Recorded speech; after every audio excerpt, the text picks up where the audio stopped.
Okay, so you've spent hours, maybe even days, capturing your shots, filming cinematic B-roll. You've dropped those clips onto your timeline, you've lined them up expecting magic, but when you hit play, there's nothing. There's no goosebumps, there's no wow factor. In fact, your retention graph looks more like a ski slope than it does a mountain peak. If all of this sounds familiar and stings a little bit, well, good, because it means you're ready to hear the truth, and more importantly, you're ready to fix it, because your B-roll is boring, but don't worry, I'm going to show you exactly how to fix it. Now, I've just returned from a trip to Amsterdam where I've been out shooting some B-roll, and I'm going to use this footage to share some tips and tricks to help make your videos stand out. So check this out. Imagine a sweeping drone shot over the canals of Amsterdam. A boat drifts slowly. Nice enough, but pretty forgettable, right? The kind of thing that you would find on a stock footage website. In fact, this is from a stock footage website because I didn't take my drone with me. There's no music, there's no sound, and it drags on a little bit too long. But now let's use that same shot, but cut it tighter. Let's also add some music and some sound effects, plus some more footage to this edit to really help make it stand out.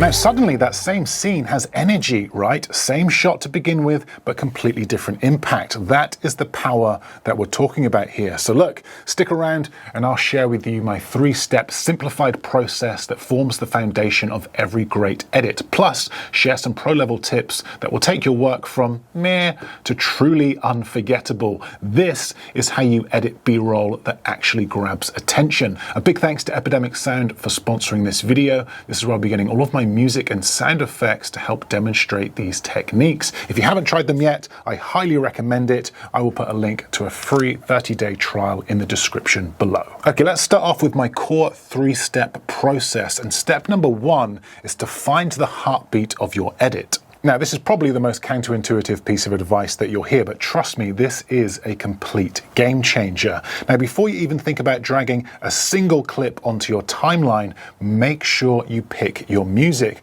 Not after you've cut everything together and you're desperately trying to shoehorn in a song, but before, because the track isn't just background noise, it is the heartbeat to your entire sequence. It's basically a roadmap for your edit. Okay, so look, here's the trick. Drop your track onto your timeline and then crank that waveform up so that it's nice and tall. And then drop a marker on every poignant beat, every impactful moment. I'm using Final Cut Pro, so I simply press M, but most editing software will allow you to do this. Now, those markers, they're not just little flags, they're perfectly timed editing prompts. They are the rhythm section for your visuals. When your viewers subconsciously feel the visual hit at the exact same frame that the audio hits, something magical happens. You earn their trust. You create an immersive experience. Miss it by just sort of 5 or 6 frames and you break that spell. It just feels a little bit off. A film editor can often tell if something is a single frame off at 24 frames per second,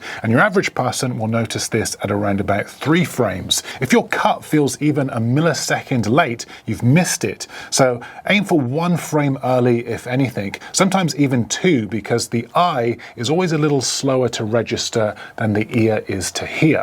Now, just to clarify here, we don't want to be cutting on every single beat because that becomes predictable and predictable becomes boring. What we're looking for are those prominent hits, the ones that if we didn't cut on, the edit would just feel off or mistimed. But the music is only one layer. To truly bring a scene to life, you need to build a soundscape. Layer in the atmospheric sounds of the city. Think of it as the world that your music lives in, the distant rumble of a tram, the sharp ring of a bicycle bell, the chatter from a cafe, the sound of pigeons' wings flapping as they take flight. Each of these sounds grounds the viewer in that location, making the visual world feel real and tangible. By layering in these subtle background noises under your music, you create a rich backdrop of sound that elevates your B-roll from just a sequence of pretty shots to a fully immersive experience. Now, you can either record these sounds on location or Or if you don't have time or just forget, then you can easily download these from Epidemic Sound.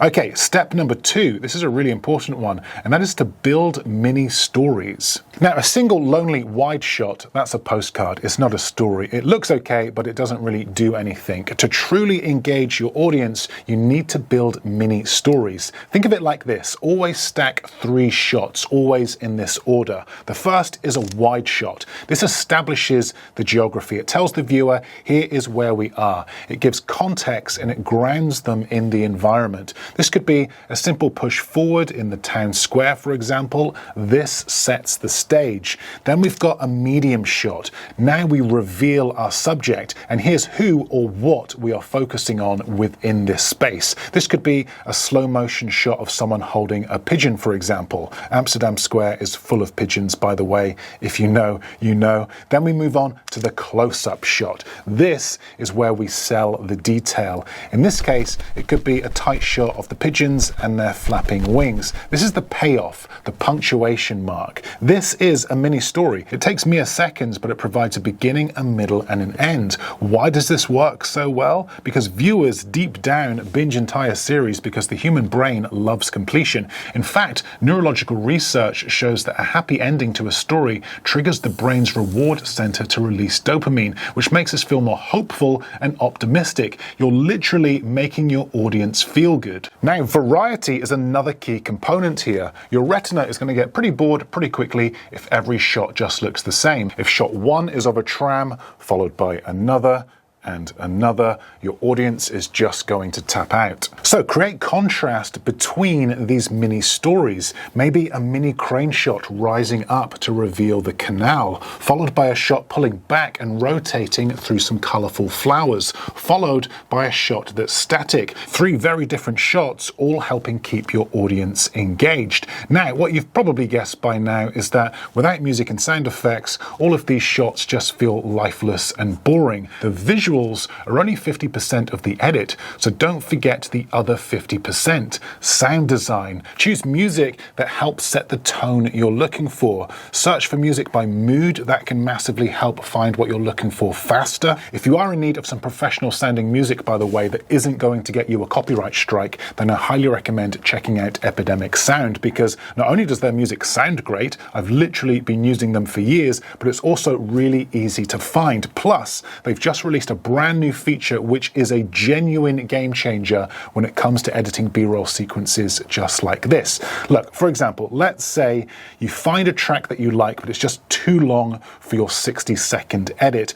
Or maybe there's an instrument in there that you just don't like, or the structure doesn't quite work. Well, Epidemic Sound has just launched Adapt, which allows you to easily change the structure of a track to best suit your needs. So if you hit Adapt, it now shows you all the different sections of that track, so you can go in and move, rearrange, or delete any part of that track that you like. So let's say there's a subtle background beat that you like, but it's only 5 seconds long. Well, I can now repeat that section, so I don't need to edit that track in my editing software. Or let's say my edit is 43 seconds long. I can now just type in 43 seconds, and it will now create a version of that track which is exactly 43 seconds long, which used to take me ages to do in the edit. Trying to chop it all up and make it fit, it was just a complete nightmare.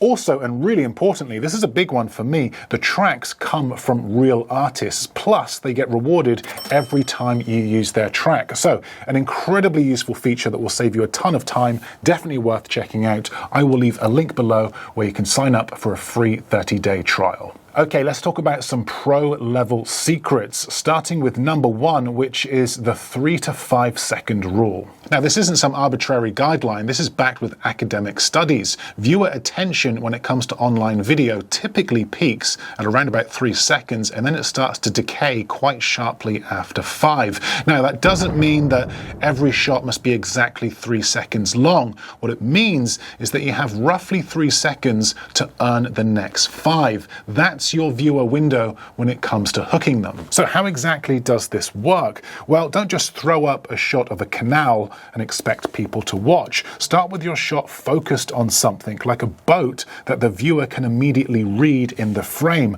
By the second mark, introduce some foreground elements like these flowers, and by the third second, you're now rotating the camera, adding interest and motion. Now, because you hooked them early with the boat and built that engagement, you can often hold that shot for longer and no one will notice the time passing because they're invested. You've earned their attention. Now, just to touch on this quickly and just to be super clear, okay, this style of editing is designed to hold people's attention. There is still absolutely a time and a place for slower edits that are captured all in just one take, and these can still hold attention. But if we're talking about scroll stopping, cinematic short B-roll sequences, that is when editing like this comes in. Okay, pro secret number 2 is to manipulate time. Now, sometimes the story just needs to exhale. It needs a moment of reflection, a dreamlike quality, and that is where you manipulate time. A smooth slow motion shot of pigeons taking flight in the town square, for example.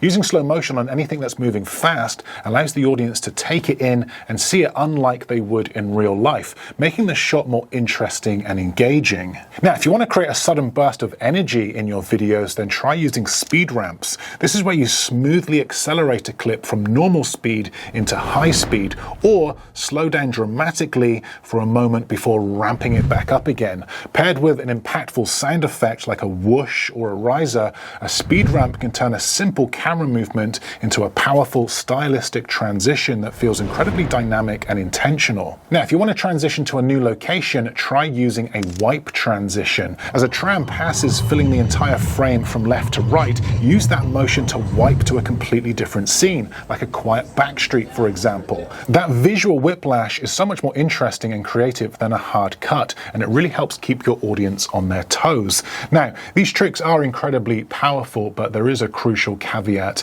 and that is to use them sparingly. If every transition is a flashy speed ramp or a dramatic wipe, then none of them are going to land. They become expected, mundane, and they lose their impact. The best effects are like a good spice. A little goes a long way, enhancing the flavor without overpowering the dish. They should serve the story and not just show off your editing skills. Okay, pro secret number 3, refresh the ear. Now, you know that feeling, right? When you're watching a video and after a while the background music just becomes part of the furniture. Your brain stops actively hearing it. This isn't because the music is bad, it's just that our brains are incredibly effective at tuning out background noise. Now, this is where you can be genius. Bring in a second track or change the background music, but don't just abruptly cut to something completely different. Choose a track in a related key, something that complements the first song's mood but offers a fresh texture or rhythm. Then crossfade it subtly